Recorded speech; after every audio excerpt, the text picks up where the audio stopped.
Yes, welcome to the Chaz Emotion Podcast. I'm your host, Chaz London.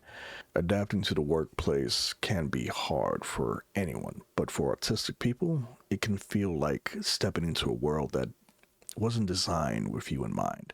And honestly speaking, it's kind of wasn't. Today, I want to talk about something that doesn't get enough airtime, I feel.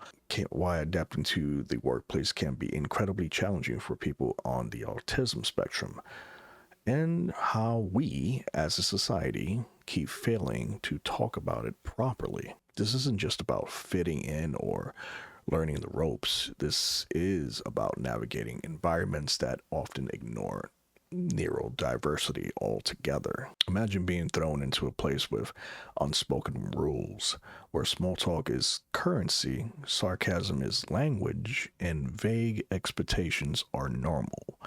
That's the neurotypical workplace. For someone with autism, especially those who mask heavily or are newly diagnosed, that place can feel like a psychological obstacle course. Let's start with the big one, too: social communication, meetings, group lunches, office parties, water cooler talk. That stuff isn't just awkward for some autistic folks, it's draining.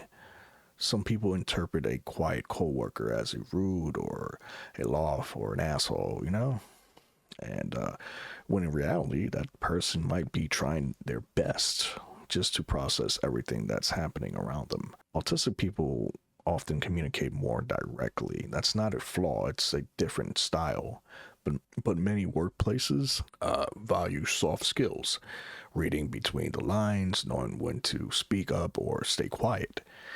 That's not intuitive for everyone, though. You ever try to concentrate with fluorescent lights buzzing on your overhead and a dozen people talking at once? And that one guy who always heats up fish in the break room? Yeah, I see you, David, all the time. Crank that up. That's the sensory experience for a lot of autistic folks. Open office plans, a nightmare.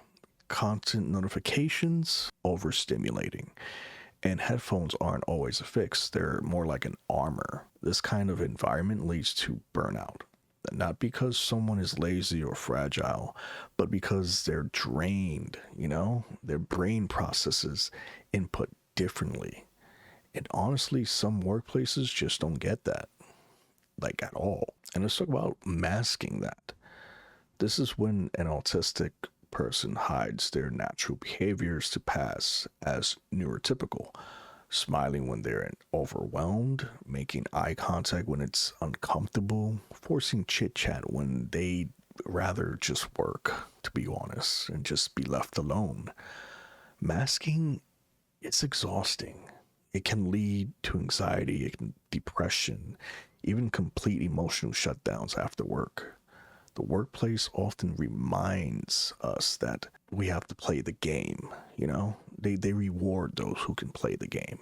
But what if that game comes at a cost of someone's mental health? And you gotta ask yourself, what can be done, right? So what can we do? Normalize clear communication, don't rely on unwritten rules, provide quiet spaces or remote options, encourage mentorship